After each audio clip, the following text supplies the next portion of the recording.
Good afternoon, everyone. My name is Josh Elliott. I'm the Director of the Division of Policy and Programs here at the Department of Energy. This is the information session, on the RFP for the deployment of offshore wind in the Gulf of Maine. We're going to be starting in just a couple minutes here. We're just waiting for a little bit after 2 o'clock, and then we'll start. If you are having any technical difficulties in joining, you can email Jim Martin at James, JAMES.Martin, MARTIN, at des.nh.gov, or give him a call at area code 603-271-3710. With that, we'll just wait a couple of minutes here for more people to trickle in, and then we'll get started.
All right, it being a couple minutes past 2 o'clock, we'll get started here. Again, my name is Josh Elliott. I'm the Director of the Division of Policy and Programs here at the New Hampshire Department of Energy. With me, we have David Shulock, who is our General Counsel, as well as Julie Pelletier from our business office. Again, this is the information session on the RFP for the deployment of offshore wind in the Gulf of Maine. This is the New Hampshire Impact Assessment Consultant RFP.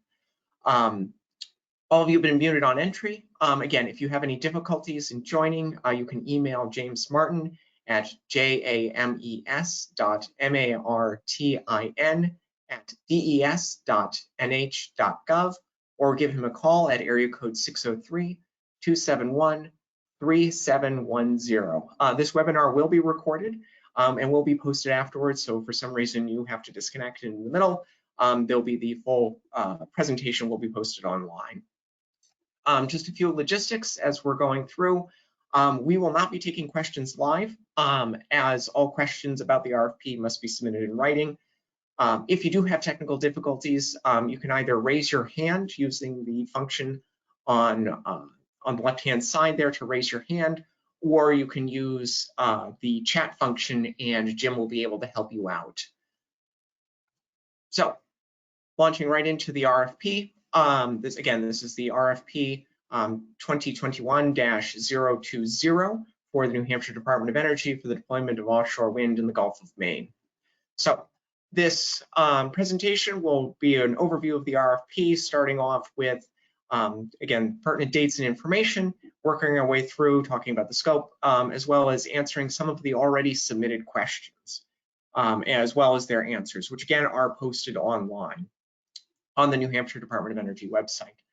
First off, pertinent dates and information. The RFP was issued on October 22nd, 2021 at 4:30 p.m.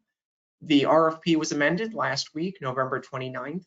As I'm going through, I will highlight portions of the RFP that were amended by that amendment, which again is on the website with the full RFP itself. The first one right off the bat, the question period deadline has been extended to December 10th, 2021. Also, last time to be able to submit questions, again, is 4:30 p.m. All responses to those questions will be posted on the Department of Energy website by December 17th at 4:30 p.m. And the proposal due date and time is January 7th, 2022 at 4:30 p.m. with the anticipated contract start date of May 1st, 2022. All vendor inquiries are to be directed to Julie Pelletier, our business administrator. Mailing address, New Hampshire Department of Energy, 21 South Fruit Street, Suite 10, here in Concord, New Hampshire, or to email rfp@energy.nh.gov. Again, please no phone calls. Vendor inquiries. All inquiries must be received by December 10th, 2021 at 4:30 p.m. Emailed again to that same address, rfp@energy.nh.gov, with the subject line of RFP 2021-020, Gulf of Maine Offshore Wind New Hampshire Impact Study. Again, all responses will be posted by December 17th, 2021 at 4:30 p.m. On the Department of Energy website, and the link is available there. The questions we have received so far have been posted online, so there are some there. Proposal submission instructions. Proposals must be received again by January 7th, 2022 at 4:30 p.m. in both electronic and physical copies. For electronic submissions, they must be emailed again to that same address, rfp@energy.nh.gov, with the subject line again as follows, RFP 2021-020 Gulf of Maine Offshore Wind New Hampshire Impact Assessment. Files must be in a PDF format and be searchable. Important to note that Department of Energy cannot accept files larger than 25 megabytes. For physical submissions, a paper copy is required. 12-inch font with 1-inch margins, pages numbered and double-sided. The paper copy must be identical to the version submitted by email. This is one part here where the amendment to the RFP addresses about paper copy submissions. Paper copy can be sent by first-class U.S. Postal Service or any other express delivery service such as FedEx or UPS. For submissions sent by U.S. Postal Service, they must be postmarked no later than January 7th. For all other services, including hand delivery, they must be physically received by the department no later than January 7th at 4:30 p.m. Again, those should all be sent to Julie Pelletier, the business administrator here at the Department of Energy, 21 South Fruit Street, Suite 10 here in Concord. Restrictions on contact with state employees. From the date of the release of this RFP until awards are made and announced regarding the selection, all communications with personnel employed by or under contract with the state regarding this RFP are forbidden unless first approved by the point of contact, who is Julie Pelletier in a business office. There's one exception to this regarding interviews, which will be further outlined in Section 5 when we get there. Scope of services. Economic impacts to marine industries and activities, including the identification of impacted commercial and recreational maritime activities that will be impacted by the deployment of offshore wind, both directly and indirectly, and positively and negatively. Shipping and navigation, recreational maritime uses, commercial fishing and other commercial maritime activities, and potential compensatory mitigation actions. Ability of recreational and commercial operators who operate in the vicinity of offshore wind farms to obtain insurance, aviation radar assets, supply chain operations, and port utilization opportunities, as well as our workforce opportunities. Energy sector and energy-related economic impacts, including preliminary identification of offshore wind resources, a comparison of offshore wind deployed in the Gulf of Maine with procurement versus offshore wind that is deployed with no New Hampshire procurement, including the economic impacts and the energy impacts. So analysis of projected activities of Maine, Massachusetts, Rhode Island, Connecticut, New York, and New Jersey, and the impact of clean energy requirements in both Maine and Massachusetts.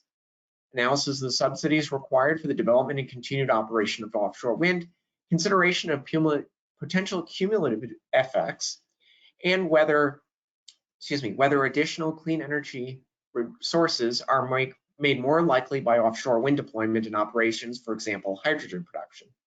Projected life of the Seabrook Nuclear Power Station and any need to replace its energy production. Projected need of other energy sources given the capacity factors, intermittency of offshore wind resources, as well as energy storage. Existing infrastructure and new infrastructure needs, including cable landfall and other necessary permitting, cables, pipelines, and other infrastructures, transmission infrastructure and potential injection points, as well as the decommissioning of turbines at the end of useful life. Environmental and biological impacts, including environmental sensitivity analysis and identifying areas of biologic importance, birds and bats, fish and fishery studies, marine mammals with emphasis on right whales and sea turtles, sand and gravel resources, emissions created by offshore wind operations, specifically sulfur hexafluoride, fossil fuels used during the construction and for lubrication and equipment for operations and maintenance, the use of rare earth metals, the impact of sounds created by turbine operations, visual impacts and visibility thresholds for other impact activities and operations in the Gulf of Maine, as well as environmental justice. Permitting and regulatory issues, such as the Jones Act compliance, pros and cons of the various areas of pros and cons of various areas of the Gulf of Maine under consideration for potential location of offshore wind, including outreach from input from the following: the New Hampshire Department of Energy, the New Hampshire Department of Environmental Services, New Hampshire Fish and Game, New Hampshire Fishermen Association, and New Hampshire Commercial Fishermen Association, the New Hampshire Yankee Fishermen's Cooperative, representatives from other maritime activities on the New Hampshire seacoast, and representatives from other recreational fishing and maritime activities on the New Hampshire seacoast, as well as the creation of regulatory roadmap, both federal and state. Confidentiality. Each proposer agrees to maintain confidential all information received from the Department of Energy in the course of this RFP and contracting process until such time as it is instructed otherwise by the department. A proposal must remain confidential until the effective date of any contract resulting from this RFP. A proposer's disclosure or distribution of proposals or the information received from the department or evaluation team other than permitted by the department will be grounds for disqualification. Getting into the components of the proposal. First is the letter of transmittal. Includes the name of the proposer, contact information for, signature of the proposed consultant, which should be about a page. Corporate and company information, information concerning its corporate company history, i.e. how many years in business, corporate offices, company principals, location of branch offices, professional business association memberships, current or prior engagements, including involving substantive areas similar to those described in this RFP, the parties represented in such engagements, the scope of work performed in such engagements, and the conclusion and recommendations it made publicly in connection with such engagements. And that should be about a page as well. Proposed scope of works and schedule. Describe the essential elements of the proposed services consistent with Section 2, scope of services and deliverables, and the proposed means of providing those elements, and the schedule for doing so, 4 to 6 pages. Relevant qualification of personnel assigned. Need a detailed description of the proposer's relevant experience with respect to the proposed scope of services, including a list of all personnel who will be assigned to this engagement, including the project manager, and detailed resumes in an appendix, and the summaries of each individual reflecting their relevant experience and the nature of their specific responsibilities. Identify any proposed subcontractors and their key personnel. During the course of work, the department must approve in writing any substitutions or changes in personnel, including subcontractor personnel assigned to perform the work. This should be no more than 5 pages, but does not include the resumes of the key personnel. Number 5, references. A list of up to 3 references for work performed, which is similar in scope or content to that proposed, preferably within the last 3 years, being 1 page, as well as a statement of disclosure. Identification and description of any existing or potential conflicts of interest, including those that arise as a result of relationships or affiliations with utility companies under the jurisdiction of the department, wind energy developers, electric transmission owners, maritime industry participants, trade associations, or advocacy organization or groups that participate in or represent stakeholders who participate in proceedings or environmental permitting activities related to the energy infrastructure or development or siting. Number 7, project fee and cost estimates. Provide a detailed schedule of fees and estimate costs for completion of the work scope, including details of key personnel positions, rates, fees, and hours. The detailed cost estimate should encompass the full scope of work described in this RFP, including all the items indicated in Section 2. That should be up to 6 pages. The selection process. Step 1 is preliminary review. which the department will assess the compliance with the submission requirements set forth in the RFP and the minimum content set forth in Section 4. The department may waive or offer limited opportunity to cure immaterial deviations from the RFP requirements if it is determined to be in the best interests of the state. Step 2, preliminary evaluation. An evaluation team considering of Department of Energy and other New Hampshire state agency personnel and legislators shall initially score conforming proposals according to the criteria set above. Step 3, the final evaluation. If determined to be appropriate by the evaluation team, proposers may be invited to do interviews. The evaluation team retains the sole discretion to determine whether to conduct interviews, with which proposers, and the number of interviews. Proposers are advised that interviews may be conducted with fewer than all proposers. The evaluation team shall generate final consensus scores for each proposal, rank all the proposals to the best to the least qualified as determined by their final scoring in accordance with the above procedures, determine the highest qualified proposer, and submit its recommendation to the Commissioner of the Department of Energy.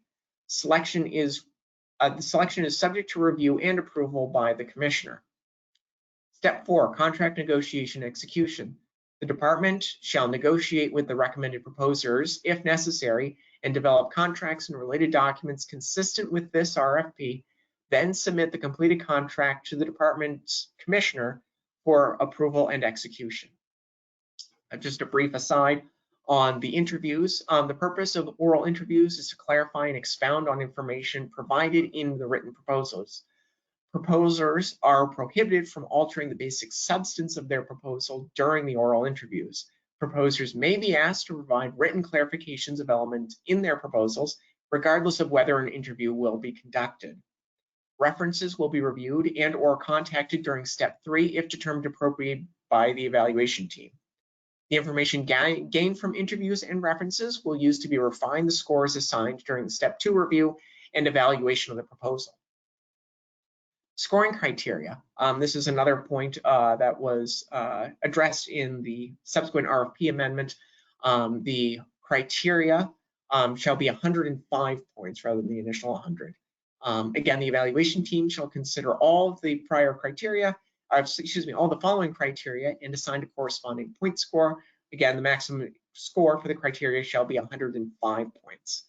Cost is a consideration, but may not be the determining factor in the selection of a consultant. Department reserves the right to not consider any proposal with a total aggregate point score of less than 70 points. I should have said this at the outset. When I refer to department, I am referring to the Department of Energy exclusively. The scoring criteria. Number 1, employee and subcontractor qualifications. Qualifications, technical expertise, certifications, and knowledge that the organization or individuals possesses, including that of staff or any subcontractors proposed to be assigned to the engagement, providing services directly relevant to the scope of services, which carries a maximum point score of 20. Number 2, the proposed scope of work, clarity and appropriateness of the proposed general approaches and demonstrated knowledge of relevant subject matter, included proposed allocation of resources and time-critical tasks, proposed scope of work, and project schedule for a maximum of 25 points. Number 3, experience, general experience in providing similar services for a maximum score of 15 points. Number 4, cost of consultant services. Cost of consulting services and expenses, including competitiveness of the proposed budget and/or hourly rates, and any proposed discounts or other benefits. Cost savings that may result from a firm having responded to multiple concurrent requests for proposals may be considered, with a maximum points score of 35. Number 5, responsiveness to the RFP. Overall responsiveness to the requirements of the RFP, including completeness, clarity, and quality of the proposal for a maximum score of 10. General conditions. If the department decides to award a contract as a result of this RFP process, any award is contingent upon the approval of the contract by the department's commissioner and, if applicable, the governor and executive council, with payments subject to the availability of American Rescue Funds or ARP funds. General funds will not be requested to support the contract resulting from this RFP. General provisions. The selected proposer will be expected to enter into a contract with the state of New Hampshire. The terms and conditions as set forth in the Form P37 version of 12/11/2019. General provisions are mandatory and will apply to any contract awarded with the proposer. Project-specific terms and contract conditions will be negotiated with the proposer and include the final contract. For the convenience of the proposers, the Form P37, again, the version dated December 11th, 2019, is included in Appendix A of the RFP. When responding to this RFP, each proposer must explicitly indicate that the proposer shall comply with the requirements of this Form P37 to the extent that the proposer believes that an exception to the standard form will be necessary for the proposer to enter into a contract. The proposer should raise that issue during the proposer inquiry period, again, which ends on December 10th. Ethical requirements. From the time that this RFP is published until a contract is awarded, no proposer shall offer or give directly or indirectly any gift, expense reimbursement, honorarium as defined by RSA 15B to any elected official, public employee, constitutional official, or family member of any such official or employee who will or has selected, evaluated, awarded an RFP or similar submission. Any proposer that violates RSA 21G:30H shall be subject to prosecution for an offense under RSA 640:2. Any proposer who has been convicted of an offense based on the conduct of violation of this section, which has not been annulled, or is subject to a pending criminal charge for such an offense shall be disqualified from bidding on this RFP or similar request for submission, and every such proposer shall be disqualified from bidding on an RFP or similar request for submission issued by any state agency. A proposer that was disqualified under this section because of a pending criminal charge, which is subsequently dismissed, results in an acquittal, or is annulled, may notify the Department of Administrative Services, which shall note that information on the list maintained by the state's internal intranet system, except in the case of an annulment, the information shall be deleted from the list. Number of contracts. Although the proposer may utilize subcontractors, the department will only award one contract for the completed scope of work. And just again, to touch on the RFP amendment that was issued last week, in paragraph 1 on page 1, schedule events is modified, that the deadline to submit questions, again, is now December 10th, 2021 at 4:30 p.m. In paragraph 3.2 on page 2, second paragraph is modified to read, quote, the paper copy shall be sent by first-class U.S. mail and postmarked no later than January 7th, 2022, or sent by one-day overnight express delivery service, examples USPS, Federal Express, etc., and delivered no later than 4 p.m. Eastern Standard Time on January 7th, 2022, or hand-delivered no later than 4:30 p.m. Eastern Standard Time on January 7th, 2022. The paper copy must be identical to the submitted electronic copy in text and pagination. In the alternative, the electronic copy shall be controlling.